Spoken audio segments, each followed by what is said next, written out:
Hello दोस्तों, हमारे YouTube channel में आपका स्वागत है। जैसा कि आप सभी को मालूम है कि जो वर्ग एक सेकंड काउंसलिंग नहीं हुई, जिसके कारण अभ्यर्थियों ने हाई कोर्ट में याचिका दायर की और हाई कोर्ट में इसकी सुनवाई चल रही है, लेकिन अभी तक इस पर कोई भी डिसीजन नहीं आया है और डीपीआई को एक हलफनामा दाखिल करने को कहा गया है। अब इसकी जानकारी नहीं है कि डीपीआई ने अभी तक हलफनामा दाखिल किया है या नहीं। बाकी उनको 2 जनवरी तक हलफनामा दाखिल करने को कहा गया था, लेकिन डीपीआई तब तक भी हलफनामा दाखिल नहीं कर पाया, जिसकी फिर 2 तारीख के बाद आपकी 12/1 को सुनवाई थी, जिसमें क्या हुआ, डीपीआई ने फिर से परमिशन मांगी 1 वीक की। तो जिन्हें परमिशन दी गई 2/2026 तक। अब ये पता नहीं है कि डीपीआई ने अभी तक हलफनामा दाखिल किया है या नहीं किया है, लेकिन 12/1 तक उन्हें उससे पहले ही हलफनामा दाखिल कर लेना था। यानी उन्होंने 1 वीक का समय मांगा था, उससे ज़्यादा ही हाई कोर्ट ने उन्हें दिया था, फटकार भी लगाई थी। अब साथ में देखिए 2 तारीख को, जैसा कि हमने आप सभी को बताया भी था, हमें तो याद भी नहीं था कि इसकी जो काउंसलिंग डेट है, मतलब जो इसकी जो हेयरिंग है वो 2/2026 की है। तो अभ्यर्थियों ने अच्छा याद दिलवाया। अब 2 तारीख को, जैसा कि हमने बोला भी था कि इसकी सुनवाई नहीं हो पाई। अब चूँकि इसकी सुनवाई का क्या था कि जो जस्टिस हैं सिंगल बेंच के, उन्होंने कहा है कि आप शुक्रवार और गुरुवार को इसकी सुनवाई हुआ करेगी। तो देखिए अब गुरुवार तो इसकी सुनवाई नहीं हुई है।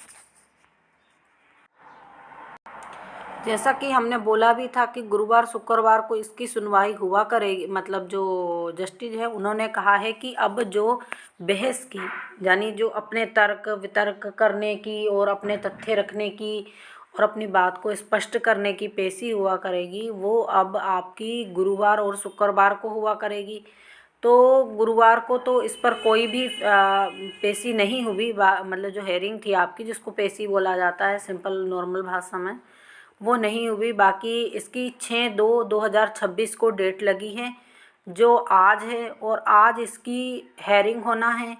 और इस पर डीपीआई अपने, देखिए डॉक्यूमेंट्स तो पहले जमा कर दिए जाते हैं, बाकी इस पर अपने विचार, जो उनको क्यों काउंसलिंग नहीं करवाना है या कब तक वो काउंसलिंग करवा सकते हैं, या जो रीज़न है वो बताएंगे। इसके बाद जो आप अभ्यर्थियों के वकील हैं वो भी अपना तर्क रखेंगे क्यों काउंसलिंग करवाना चाहिए, और साथ में कब तक काउंसलिंग होना चाहिए इसकी जानकारी भी दी जाएगी वकील को, और साथ में कोर्ट को भी, और साथ में पदों की जानकारी भी दी जाएगी। बहुत सारी चीज़ें होती हैं जिसमें जानकारी लायक, जैसे कि इतने पद बचे हैं तो काउंसलिंग करवाई जा सकती है या नहीं, और दूसरी बात काउंसलिंग क्यों रोकी गई, उसके बाद कब तक काउंसलिंग हो सकती है, और काउंसलिंग की प्रक्रिया में और कितनी देर लग सकती है, या फिर काउंसलिंग करवाने से जो आगामी भर्ती प्रक्रिया है उस पर क्या इफ़ेक्ट पड़ेगा। सभी तरह के मुद्दे यहाँ पर उठाए जाएंगे। देखिए इफ़ेक्ट तो अगली भर्ती पे कुछ नहीं पड़ने वाला, क्योंकि यहाँ पर आप देखेंगे कि जो पद आपको दिए गए हैं 8,000 कुछ 100 या 700 7,000 कुछ भी कहिए, उस पर तो पूरी वैकेंसी फिल होना चाहिए, क्योंकि इतने अधिक पदों पर वैकेंसी नहीं निकाली गई।